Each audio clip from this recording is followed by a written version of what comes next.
Hello and welcome to the Marketing Times Analytics podcast. I'm your host, Alex Sofronas, and today we're on with Dave Behar. Dave, would you like to introduce yourself? I'm Dave Behar, CEO, founder of Ion Network, and I'm just glad to be on the show. I appreciate you having me. Awesome. Yeah, so tell us more about your company. We've got a portfolio of companies, Alex, and Ion is, of course, the center point of it, which is a network of 25,000 plus local channels, hyper targeted, hyper local channels that in North America. And we produce and distribute shows and video. We have quite an emphasis on sports and health and nutrition, and certainly the Ion Kids Network. Of course, that's Ion Sports, Ion Nutrition, Ion Health, Ion Kids, Ion Family. So we have programming, and we also accept programming that can be uploaded into the network that we champion, of course. And then there's, of course, the localization of those shows and those initiatives that reach residents and businesses in those communities. That's really interesting. So you sit between the audience and TV distribution, is that right? Yeah, so there is definitely a OTT component of the business on your favorite TV apps, including Apple and Android and Roku, Fire. But our primary distribution is where the people already are, which is digital, the internet and mobile, and where they're currently watching their programming or engaging in their social behaviors. That's interesting. So what kinds of apps would you be? Is it like a separate Well, Ion app? the exact for the example is our Ion OTT platform is actually distributed over Apple and Android and Roku and soon Fire TV. So you can watch it both on what would be television and how you may watch your Netflix or Prime, and then certainly over domain-based or social media-based screens. And we cover multi-platform and essentially are where the people already are. And that goes from not just what would be, again, original type programming to licensed programming, league programming that we do. And we love leagues. It's the spirit of competition, of course. And that could be for teams from anywhere in any place, and in their, of course, specific sports, and even the National Pizza League. Wow. Yeah. So tell us about the process of building this business.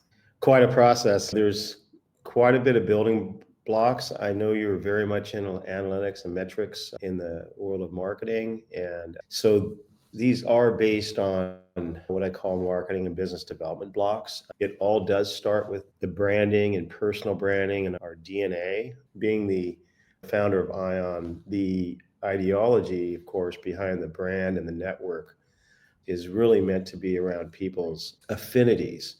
So the building blocks are based in local communities up to the highest levels in sports. And so the build is based upon where's the voids, what do people need?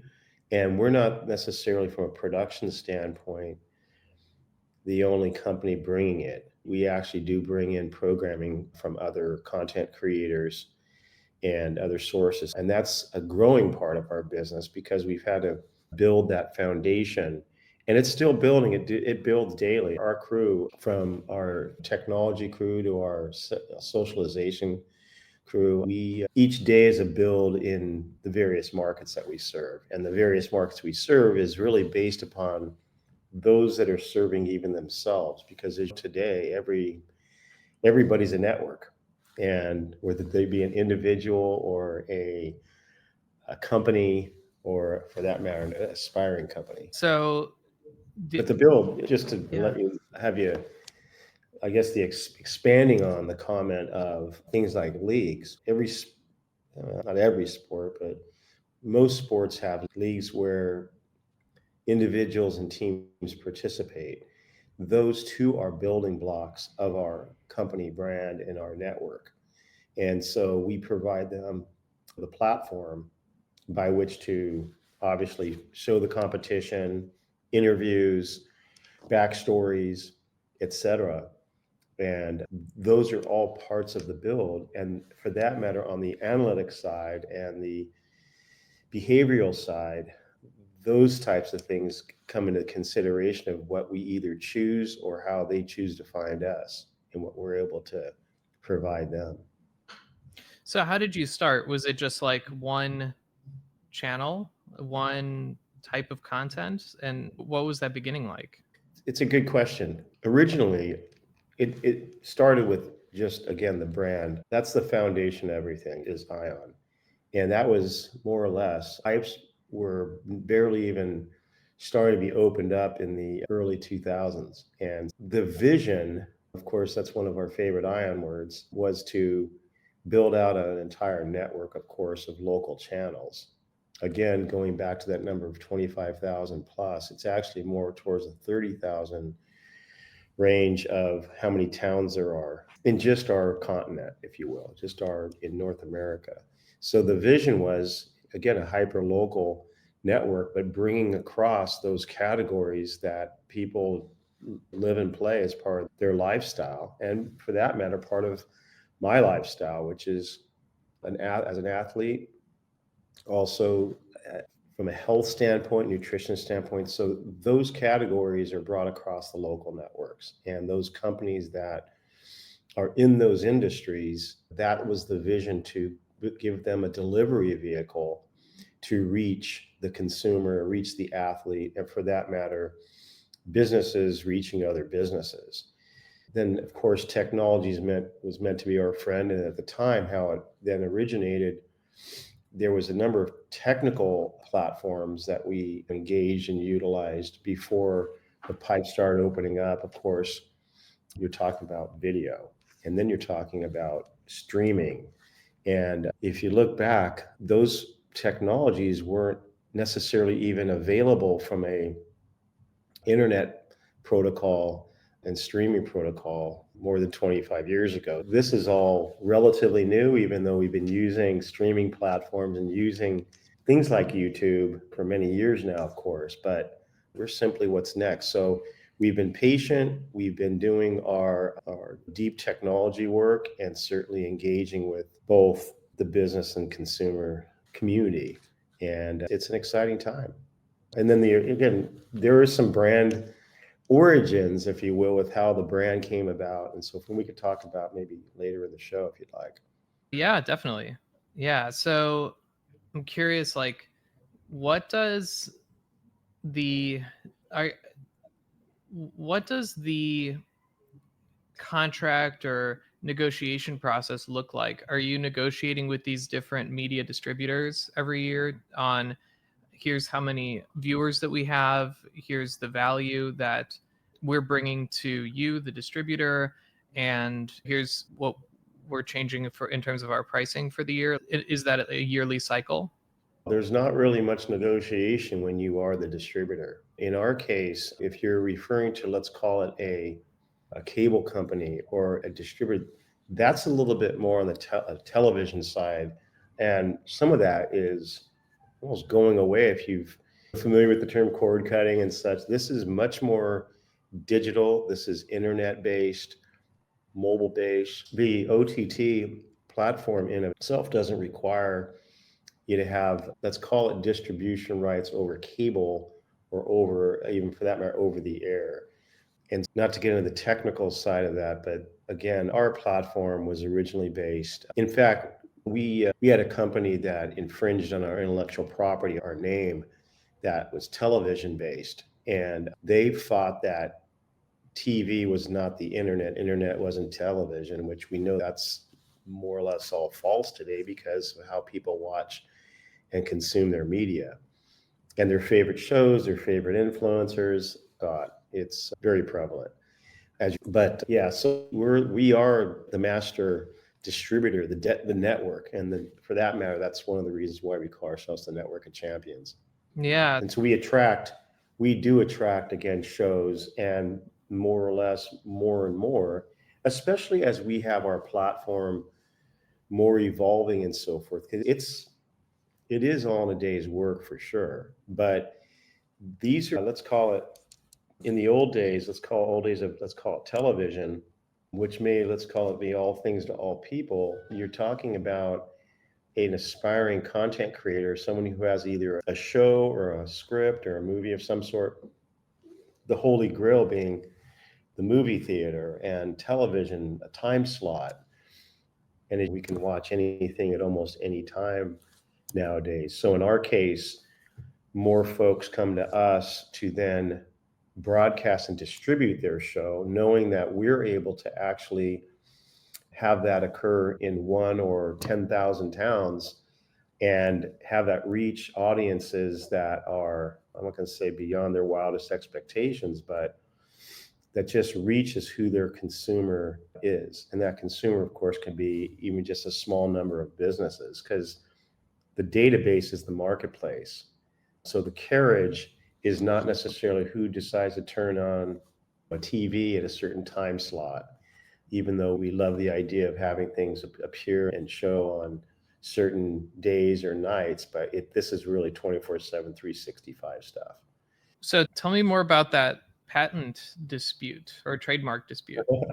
Yeah, well, it's not patent, it's trademark, but no problem clarifying there. Yeah, I want to call it a very interesting time. A handful of years ago, a company that decided to, new CEO coming in, they had their name. I hesitate a little bit. It's not where I'm sworn to secrecy or can discuss the case much, but it was a federal case. We did sue the company in federal court.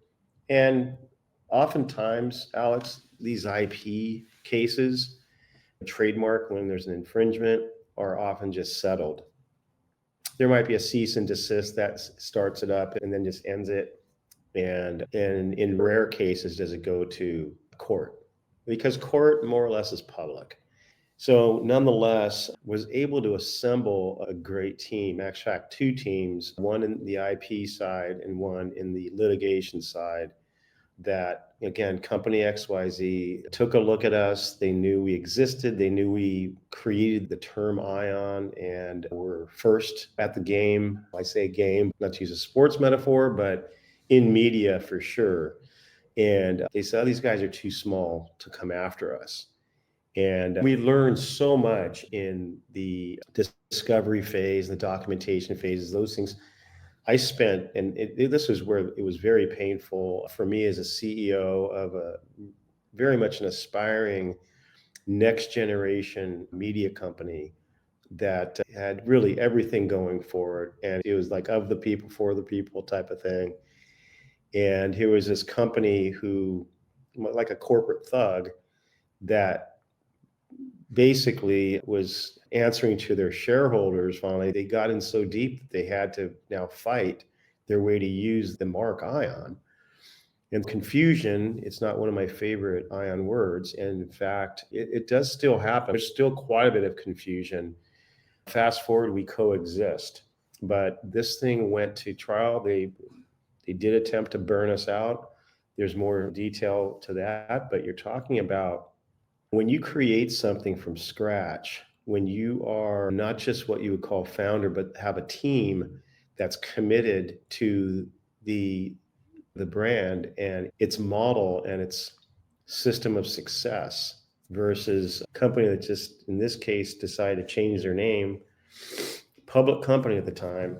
Meanwhile, we had to hold ground, and we held ground. We had great legal counsel, and it was quite interesting seeing what they knew about us and still having to continue on. And of course, people always ask, hey, Dave, did you guys win the case? And so there was a settlement. There, more or less, we would have needed another significant amount of money. This is a company that spent upwards of $8 to $10 million.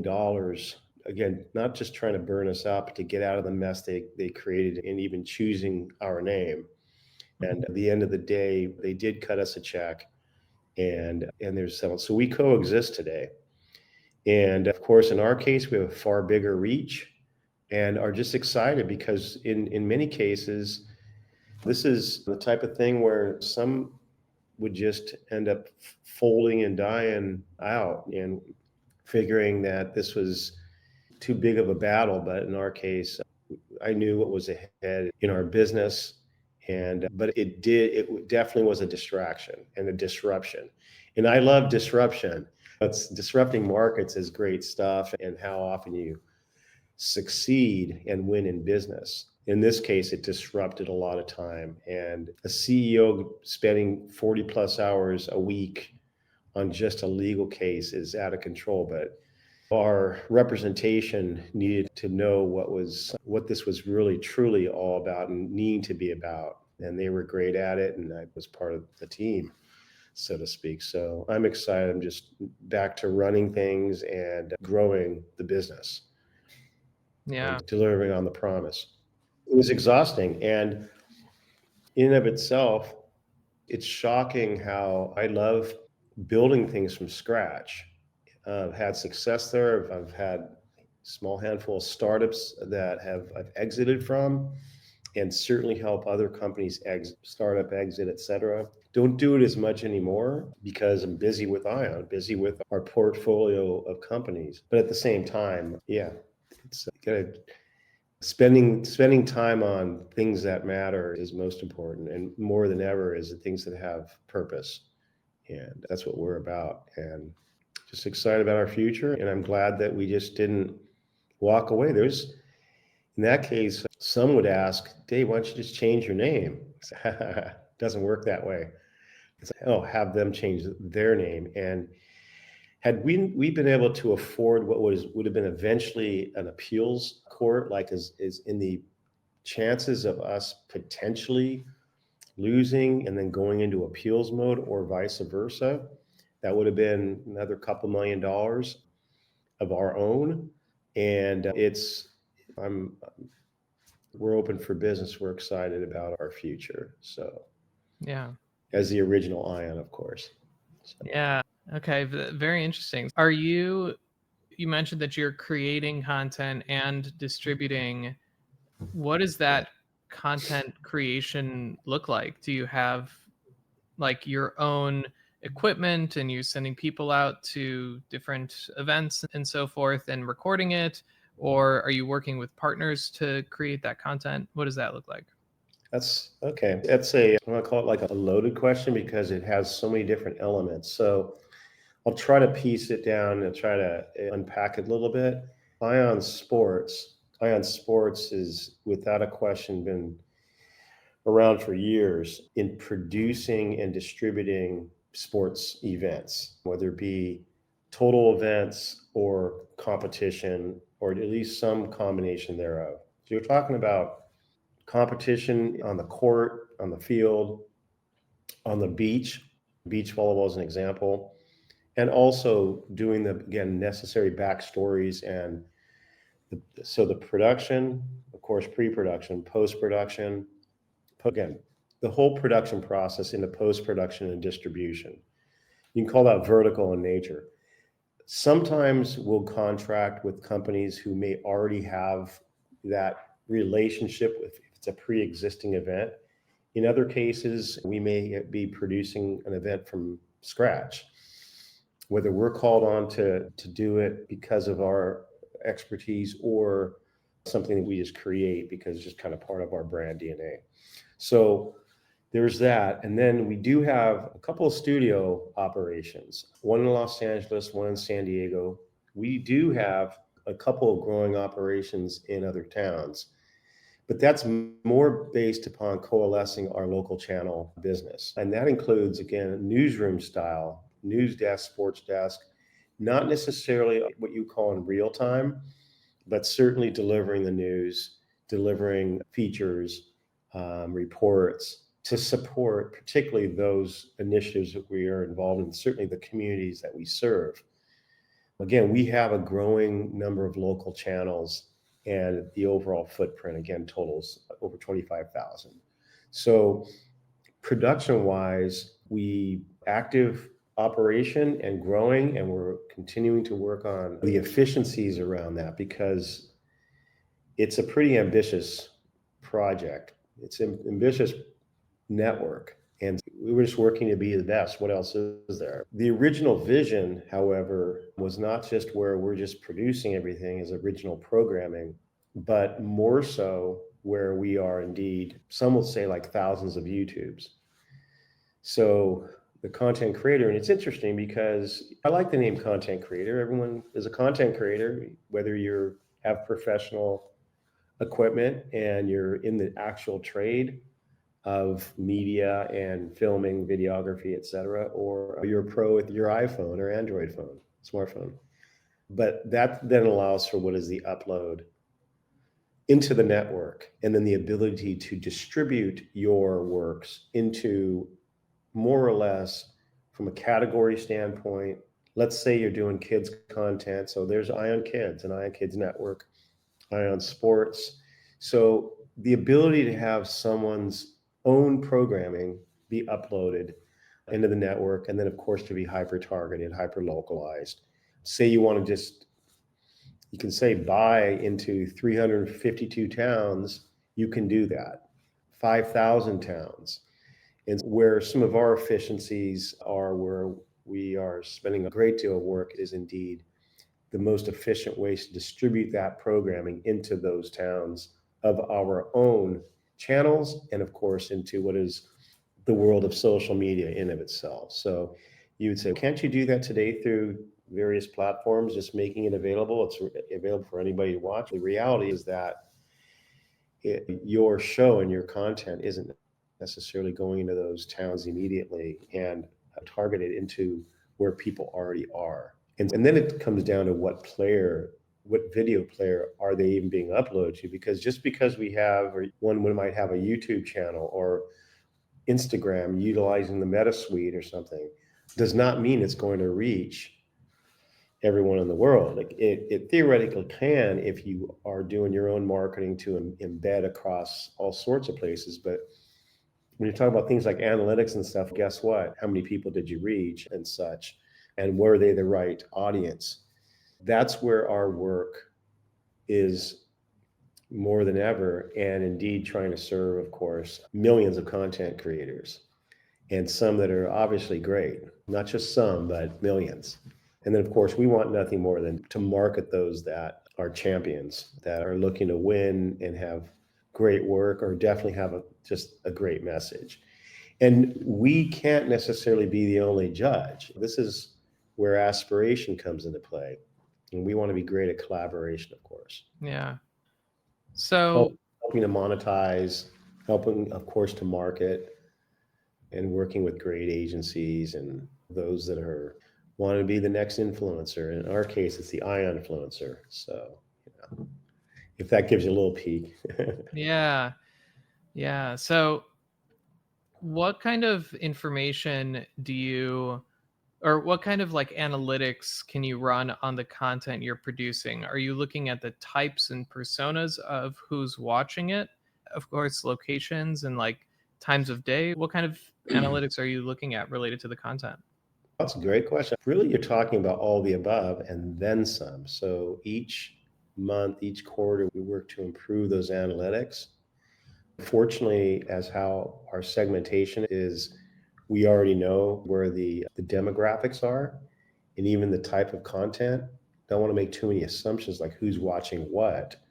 We're just going to be always getting better and better at that process. And certainly for reporting purposes, because again, we want to help those folks succeed with reaching who they want to reach, whether they know it today or not. Some see, I have X amount of followers, X amount of likes.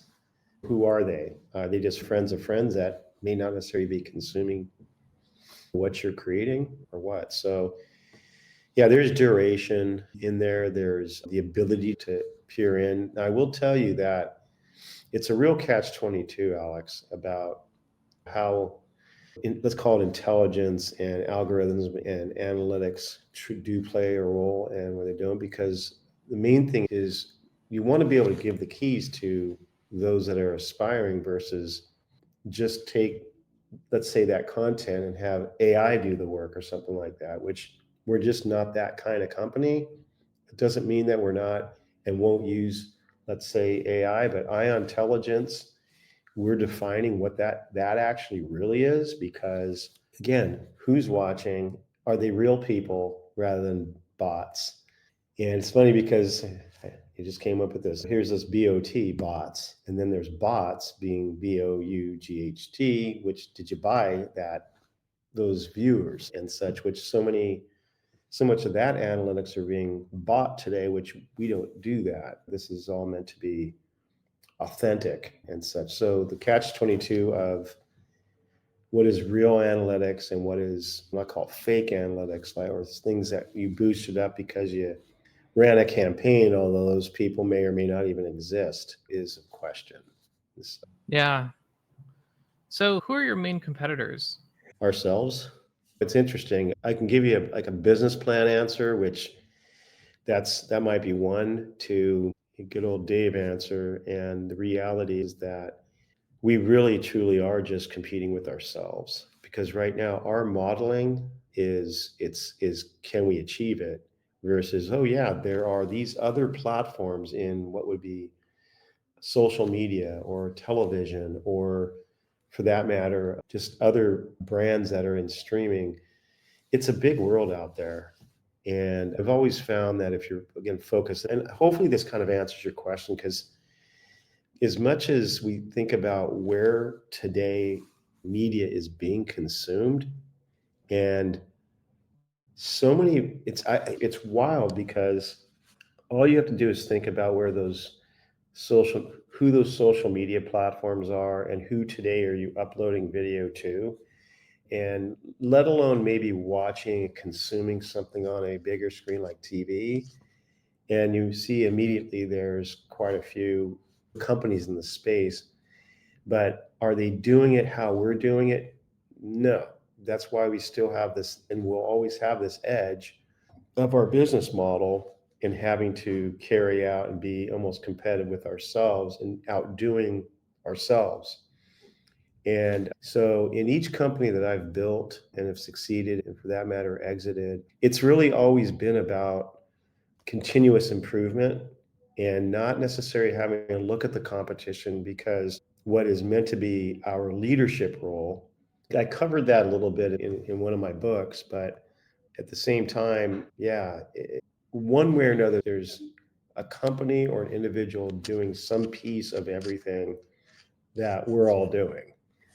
And in our case, it's continue to provide what is a great service and keep improving the platform around it. Yeah. Could be a nebulous answer, and I understand. So, oh, here's this company.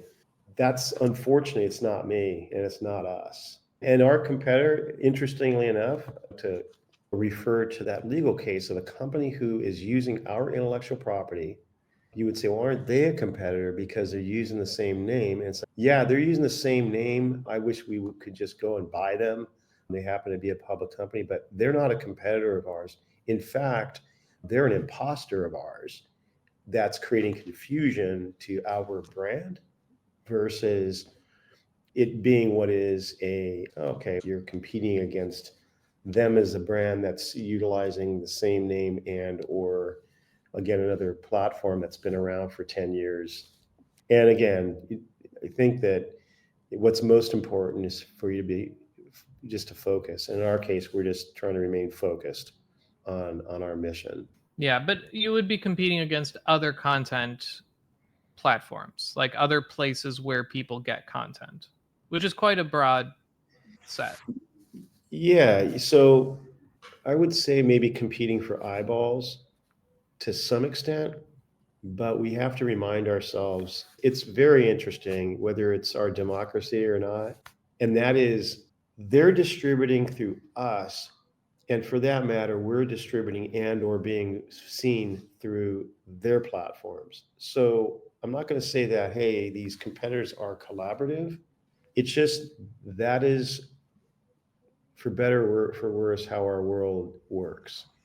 And I can again pare it down a lot more. You're Alex more than smart enough to know who those entities are and such. And but the reality is okay, so where is our sweet spots in business not to where they're just small pieces of an equation, but I can assure you that our business models, which are often how you define your competition, are quite different than who you might think is what might be a direct competitor. Because at that point, again, I won't say, yeah, they are a competitor.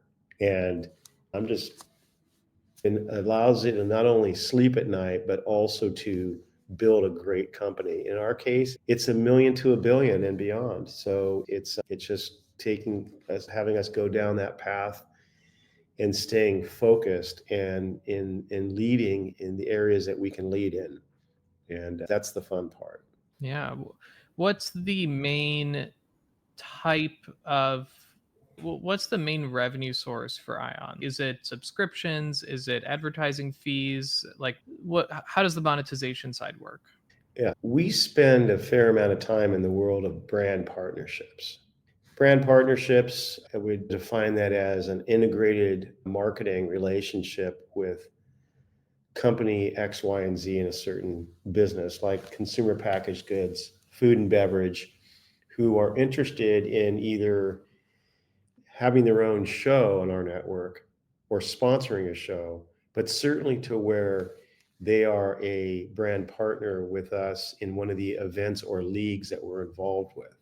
So I'm giving you one source of revenue, and that's a pretty deep source of revenue because of all of its elements.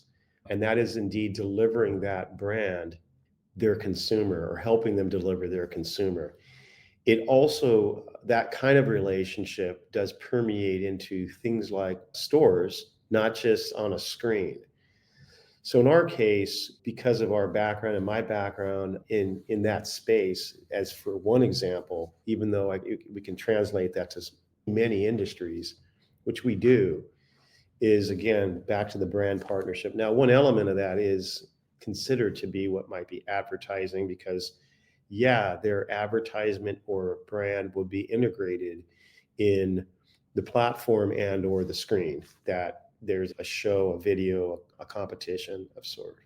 On the other side of it, which I get really excited about, and some of those things and many of those things are very automated, meaning the transactions are e-commerce based, but also what's considered e-commerce. Merchandising is a very significant part of the business. And so you're talking about either producing the goods that are related to the leagues that we are involved with, either as the licensor or the licensee, or indeed any of the products that are relayed out, not just through the Mall of Champions, but also over the general internet, like through Amazon. So us bolting on forms of revenue that are transactional and or call it affiliate based is a important part of the business.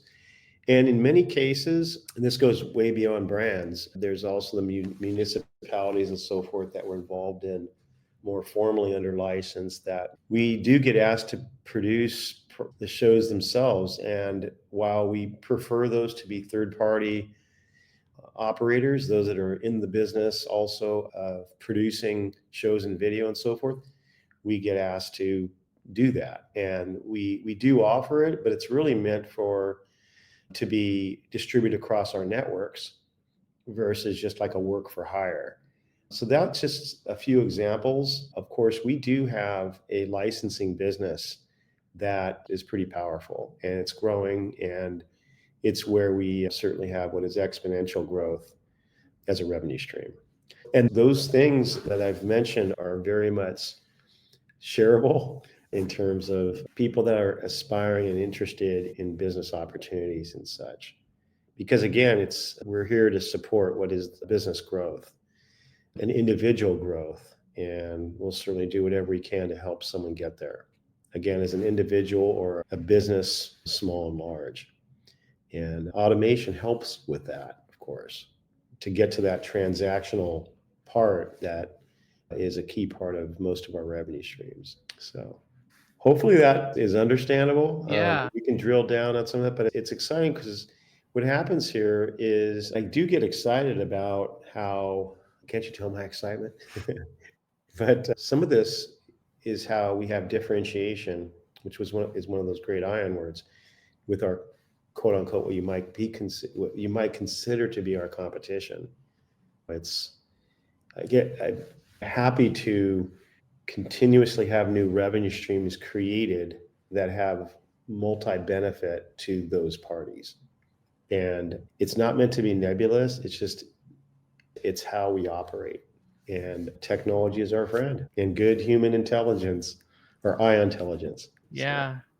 I love that. Yeah, thank you so much, Dave, for walking us through all of this. It's such an interesting part of the media ecosystem, and yeah, it's looking forward to hearing the future for Ion. And thanks everyone for listening. We'll talk to you soon.